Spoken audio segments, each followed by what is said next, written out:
Ya estamos de regreso aquí en Ángulos y bueno, pues vamos a platicar con Enrique Tucent y Germán Petersen. Antes debo decir que estaba invitado y confirmado desde la semana pasada, lo habíamos venido anunciando, Miguel Castro, coordinador de los próximos diputados del PRI, para seguir con la ronda de coordinadores que traíamos. Ya tuvimos por aquí a Enrique Velázquez del PRD, ya vino el diputado coordinador de los diputados panistas Gildardo Guerrero, está agendado también ya Clemente Castañeda, pero hoy de último momento nos canceló Miguel Castro y vamos a tratar de reagendar con él. Así que, con él o sin él, pues uno de los temas del día es el Congreso, ¿no? Porque la semana pasada resulta que llegan una serie de trabajadores a manifestarse. El diputado Héctor Álvarez los conmina a que acampen y desde entonces están acampando en el patio del Congreso del Estado para exigir algo que es muy justo, que es que les paguen las 2 quincenas que les deben y que la que sigue, por favor, también les llegue. Pero la cosa se pone cada vez más difícil en el Congreso al grado de que amenazan con no dejar tomar protesta a los próximos diputados el próximo jueves. Sí, no entendemos, por lo menos en cuestión de números, la gravedad del asunto, porque sabemos que se les deben 2 meses, pero también sabemos que muchos de ellos tienen una cláusula de que si son despedidos se les puede indemnizar hasta con 3 meses de su salario, que es una cláusula que negociaron con los supernumerarios, con los trabajadores que no están siendo pagados. Y yo creo que esto ilustra, es digamos, un buen cierre para el Congreso, ¿no? Para terminar esta historia y para poderle poner la etiqueta de un Congreso que no pudo con la deuda que le dejaron sus antecesores, por supuesto, pero que también fue opaco. Hemos visto que han seguido basificando, han seguido teniendo la tendencia de los congresos anteriores, una Secretaría General que no explica sus funciones, y hasta el momento no hemos podido revisar ni la cuenta pública de 2009 ni de 2010 del Congreso. Entonces, tenemos prácticamente en cero los números y no sabemos qué tan grande es el problema, qué tan grande es el boquete. ¿Se necesita que el Ejecutivo lo salve o no? Si necesitamos solo una reingeniería, si el Congreso va a poder pagar su deuda en los siguientes años, todo está confuso y no tenemos información clara en el tema. De entrada hay un problema muy grave de recursos, bien conocido, y cuando menos de aquí al 1 de marzo, la dinámica ejecutivo-legislativo para efectos de presupuesto va a seguir transitando por lo que ya ha transitado durante muchos años, que es que el legislativo tiene que soltar algunas reformas legales que le convengan al Ejecutivo para recibir los recursos. Así es de que cuando menos hasta el 1 de marzo, los legisladores, tanto los de esta legislatura que está por terminar como los que están por entrar, tendrán que atenerse a esta lógica. Por otra parte también, y hay que aclarar eso, porque se presta a generalizar que los supernumerarios son en automático aviadores.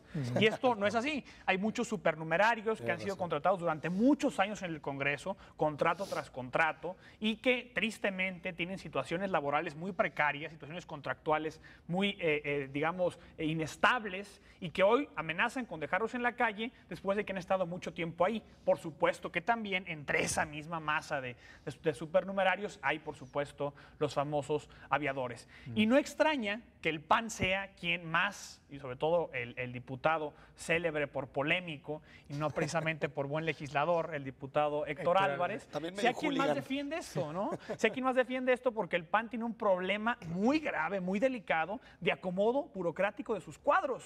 Entonces tiene que presionar mucho al legislativo para poder colocar ahí la mayor cantidad de cuadros posible, dado que en los ejecutivos, tanto en el estatal como en los municipales, no habrá mucha cabida. Claro. Ahora, en el sentido de lo que dices de Héctor Álvarez, está interesante revisar efectivamente cuántas iniciativas y cuántas leyes se aprobaron en el Congreso de las propuestas por él, porque efectivamente se ha caracterizado mucho por ser polémico, pero no recordamos una ley que lleve su sello. Pero bueno, en ese sentido también, otra de las cosas que ha llamado la atención es que los diputados actuales están nadando prácticamente muertito, ¿no? Porque de la semana pasada a hoy se han cancelado por lo menos 3 o 4 reuniones de comisiones porque los diputados no llegan. No llegan, ya ellos de plano ya bajaron la cortina y dijeron con permiso, ¿no? Este es el gran problema que tenemos en México, de que estén trastocados los periodos legislativo, ejecutivo, que entren primero los alcaldes, después salgan los diputados, después entre el gobernador. Esto hace que todos estos periodos muertos sean de, como decía Germán ahorita, de reacomodo, sálvese quien pueda, mete a la nómina en este momento, que más o menos, si existen algunos controles, porque lo podemos dudar, en este momento están todavía más relajados que de costumbre. Entonces esto permite que haya reacomodos, haya reestructuraciones y también, que es muy importante, que sigamos buscando nombres de responsables en el Congreso.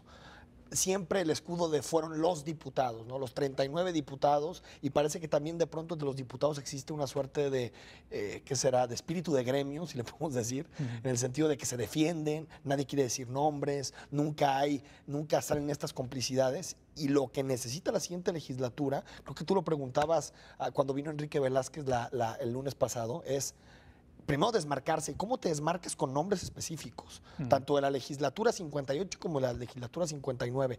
¿Quiénes son? ¿Qué recursos estuvieron en pugna? ¿Cuáles fueron las comisiones que estuvieron más en el ojo del huracán? Porque si no tenemos nombre, esto va a seguir y las complicidades van a seguir existiendo, ¿no? Claro, porque hasta el momento parece que los diputados no son responsables absolutamente de nada y que los responsables son de y de todo al mismo tiempo, ¿no? Pero que los responsables, digamos, operativos de este desmodern en el Congreso son dos funcionarios menores. Sí. Que son el secretario general, José Manuel Correa Seña, y el de Recursos Humanos y Administración, que es Enrique Trejo, ¿no? Que sería el que ha firmado todo y el que ha contratado a medio mundo y tal, como si se mandara solo. Sí, exactamente. Digo, la anterior legislatura, sobre todo la 59, en referencia a la 58, hubo una actitud de solapamiento absoluto. Y entonces, de una u otra forma, heredan el problema, pero tampoco buscan a los responsables que les endilgaron ese problema. Y habrá que ver si la 60 legislatura que está por tomar posesión cambia esta dinámica, porque lo que sí queda claro es que le van a heredar los problemas. Y problemas graves de finanzas públicas, de relación con el Ejecutivo, de fragmentación política, también, por supuesto, de fragmentación de los grupos parlamentarios, y habrá que ver si busca a los responsables. Otro ángulo de análisis interesante es que, aun cuando hay buen ánimo entre los legisladores, sobre todo entre los coordinadores de los diputados que están por tomar posesión, recordemos que es un Congreso sin mayoría. Y entonces eso lleva a que los votos para construir mayorías se paguen muy bien.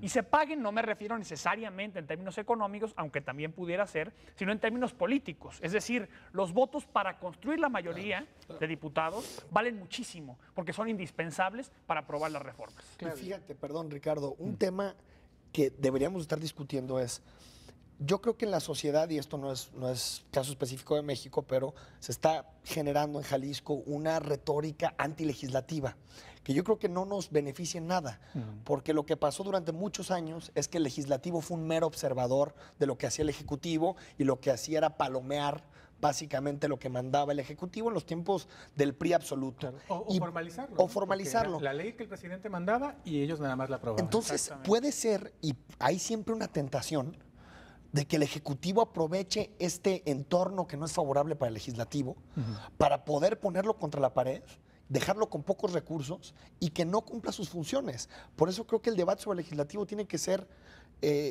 maduro, tiene que ser un debate mucho más responsable. ¿Cómo hacemos un poder que de verdad contrapese, que de verdad supervise el Ejecutivo y que tenga las facultades? Porque si no nos vamos a volver otra vez a un Ejecutivo todopoderoso y un Congreso manipulado, sin legitimidad y sin ninguna credibilidad. No creo que sea lo que buscamos. Sí, porque hay que decir también que en ese sentido han salido las cuentas públicas muy criticadas del gobierno estatal, entre ellas la de los Juegos Panamericanos, en donde sale con 0 observaciones. Mágica. No, mágica. A ver, cualquiera que maneje recursos sabe que, aunque sea por un centavito, 2 centavitos, 100, ¿no?